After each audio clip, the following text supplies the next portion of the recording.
अस्सलाम वालेकुम वरहमतुल्लाहि वबरकातुह। दोस्तों, आप देख रहे हो मेरा कश्मीर न्यूज़। मैं हूं आपका भाई प्रोफेसर मुजफ्फर मिर्ज़ा।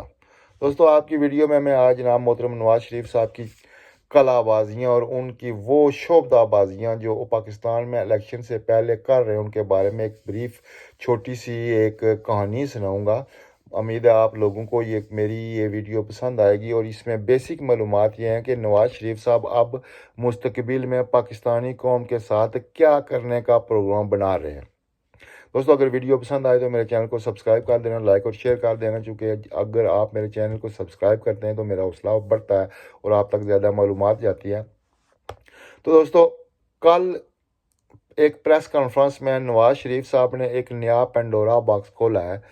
वो कह रहे हैं कि मुझे वजारत उज़्मा या वजारत आला नहीं चाहिए, मैं उन लोगों से असाब मांगने की कोशिश करूंगा। मैं कहता हूं कि उन लोगों से असाब लिया जाए जिन्होंने मुझ पे झूठे केस बनाए थे। इंग्लैंड से जाने से पहले जनाब मोहतरम नवाज शरीफ साहब ने एक बयान दिया था कि अगर हमारी हुकूमत आई तो हम उन तमाम लोगों यानी जजों और जर्नैलों का एहतसाब करेंगे जो उन्होंने उनको हुकूमत से निकाला था। दूसरे दिन उनके भाई साहब यहाँ आ गए थे, पैगाम दिया और नवाज शरीफ साहब खामोश हो गए थे। अब नवाज शरीफ साहब ने कल एक नई फिल्म चलाई है। पहले था मुझे क्यों निकाला, और कल उन्होंने एक फिल्म चलाई है, उसमें कहते हैं कि उन लोगों से असाब लिया जाए जिन्होंने उन पे झूठे केस बनाए हैं। वो ये नहीं कहते कि अगर मेरी हुकूमत आ गई तो मैं उन लोगों से असाब लूँगा जिन्होंने मेरे खिलाफ झूठे केस बनाए थे या मुझे हुकूमत से निकाला था। उन्होंने लफ्ज़ इस्तेमाल किया, उन लोगों से असाब लिया जाए। अब ये असाब कौन ले? ये तो असाब या तो नवाज शरीफ साहब और उनकी हुकूमत ये फिल्म चलाने से पहले अपने इंतखाबी मंशूर में ये दर्ज कर दें कि अगर उनकी हुकूमत बन गई तो वो उन तमाम किरदारों को बेनकाब करेंगे जिन्होंने उनको हुकूमत से निकाला था। जायज़ निकाला था या नाजायज़ निकाला था, उन पे केस जायज़ बने थे या नाजायज़ बने थे, वो एक वाज़ेह लाइन दे दें कि वो अगर हुकूमत में आ गए तो वो उनसे असाब लेंगे, उनको कानून के कटहरे में लाएंगे। लेकिन ये बात नवाज शरीफ साहब नहीं कहते। वो मुतालबा करते हैं कि उनकी हुकूमत आने से पहले पहले कोई अनदेखी क़ुव्वत उनसे असाब ले जिन्होंने उनको निकाला था।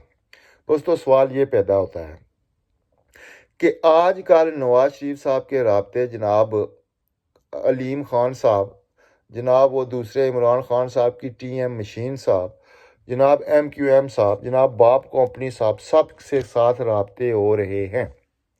नवाज शरीफ उन सब किरदारों को अपने साथ मिला कर हुकूमत बनाने की कोशिश कर रहे हैं जिन्होंने उनको हुकूमत से निकालने में कुछ कुव्वतों की मदद की थी, जिनमें MQM और बाप पार्टी सरे फहरिस्त है। और पंजाब में बनने वाली इस्तेकाम पाकिस्तान पार्टी के सरबराह किस तरह जहाज़ भर भर के इमरान खान साहब के साथ आते थे और उनके जो साथ देने वाले वो किस तरह नवाज शरीफ को निकालने और इमरान खान साहब की राह हमवार करने में मदद कर रहे थे।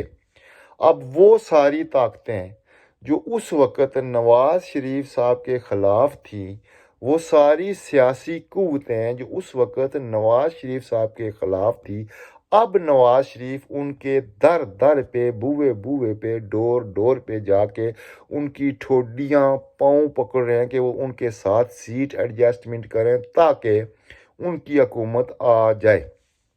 फ़र्ज़ करते हैं नवाज शरीफ साहब की हुकूमत आ गई और उन्हीं सहारों के साथ आई जो जिन्होंने इमरान खान को कल रिस्वा किया था।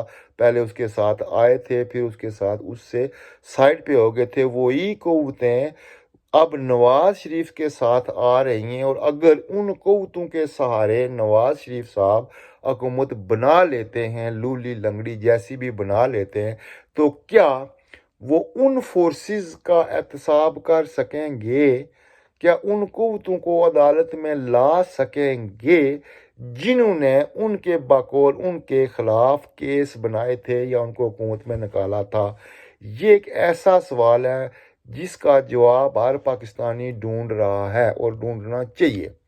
دوستو، نواز شریف پاکستان کے 3 دفعہ وزیر اعظم رہے، ہمیں ان کی ذات سے کوئی تعلق نہیں ہے، وہ 4تھی دفعہ بنے تو اللہ تعالیٰ ان کو اگر بناتا ہے تو ہمیں کوئی اعتراض نہیں ہے، لیکن کردار کے لحاظ سے نواز شریف صاحب وہ انسان ہیں جو ہمیشہ دوسروں کے کندھے پہ بندوق رکھ کے حکومت میں آتے ہیں۔ ساری تاریخ دیکھ لیں، جب 85 سے یہ انٹروڈیوس ہوئے ہیں، جنرل جیلانی سے لے کر آج تک جب بھی یہ حکومت میں آئے، کسی نہ کسی قوت کے یہ کندھے پہ رائفل رکھ کے فائر کرتے ہیں، کبھی انہوں نے اپنے پاؤں پہ کھڑے ہو کے حکومت نہیں بنائی، اور نہ ہی یہ اس پوزیشن میں ہے کہ یہ خود حکومت بنا سکیں، اور نہ ہی عوام کی میجارٹی ان کے ساتھ ہے۔ پہلے تو ہوتا تھا پنجاب کے ایک خاص بیلٹ سے لوگ ان کو چاہتے تھے، اب کیا ہوا ہے کہ عمران خان کی قوت سامنے آنے سے پنجاب ان کے ہاتھوں سے نکل گیا ہے، اور ان کو سامنے دکھائی دے رہا ہے کہ اب پنجاب میں ان کے پاس کچھ بھی نہیں ہے۔ عمران خان چاہے جیل میں ہے، چاہے وہ اس کو سزائے موت ہو جائے، چاہے وہ اس دنیا میں نہ رہے، تب بھی اس کے نام پہ ووٹ دینے والے لوگ اب نواز شریف اینڈ کو ووٹ نہیں دے رہے۔ یہ ان کو احساس ہو گیا، اسی لیے انہوں نے پھر اسی قوت جس کے سارے یہ پیدا ہوئے تھے اس کے ساتھ رابطہ کیا ہے۔ لندن پلان کے تحت یہ واپس پاکستان گئے ہیں۔ پاکستان جانے سے پہلے انہوں نے کچھ اور باتیں کی، پاکستان جا کر انہوں نے کچھ اور باتیں کی، ان کے لیے کیسے جلسے ارینج کرائے گئے، ان کے لیے کیسے ریڈ کارپٹ بچھائی گئی، ان کو کیسے پروٹوکول دیا گیا، ان کو عدالتوں نے کیسے ایون فیلڈ اور عزیزیہ ریفرنس سے بری کر دیا، یہ کس نے کیا، کس کے کہنے پہ کیا، کیا یہ سب کچھ میرٹ پہ ہوا ہے؟ نہیں، چونکہ ایک خاص قوت کو عمران خان سے بغض ماویہ ہے، اور وہ نہیں چاہتے کہ عمران خان حقیقی طور پر پھر وہ اپنی قوت بازو سے لڑ کر الیکشن لڑ کر دوبارہ پاکستان کا وزیر اعظم بن جائے یا اس کی پارٹی برسر اقتدار آ جائے۔ ماٹو اور مقصد یہی ہے کہ کسی نہ کسی طریقے سے عمران خان کو راستے سے ہٹانا ہے۔ اس کے لیے چاہے وہ جائز چاہے ناجائز جو بھی طریقہ استعمال کریں گے، نواز شریف کے ساتھ سب وہ فورسز ملا دی جائیں گی جو اس وقت انہوں نے ارینج کی تھی، جن میں MQM، جن میں باپ، اور جن میں وہ استحکام پارٹی کے سربراہ صاحب، کیا نام ہے ان کا، پروفیسر، مجھے نام نہیں یاد رہا، یہ ساری ٹیمیں ان کے ساتھ ملا دی جائیں گی۔ سندھ سے وہ کیا نا گریٹ الائنس، وہ بھی ان کے ساتھ ملا دیا جائے گا، مولوی صاحب تو پہلے ان کے ساتھ ہیں۔ تو یہ کیا ہوگا، ساری پلاننگ ہو رہی ہے PTI کا راستہ روکنے کے لیے، اور نواز شریف نے نئی فلم ایک جاری کر دیا کہ ان سے حساب لیا جائے، وہ یہ نہیں کہتے کہ میں لوں گا، لیا جائے۔ دوستو، یہ سارے سوال ہیں، ان کا جواب ڈھونڈنا آپ کا کام ہے۔ میری جو سمجھ اور عقل جو دانش تھی میں نے آپ کو ساتھ ڈسکس کر دیا ہے، جواب ڈھونڈنے آپ کا کام ہے، حق کا ساتھ دینا آپ کا کام ہے، کس کا ساتھ دیں گے یہ آپ کا ضمیر، آپ کی مرضی۔ خدا حافظ۔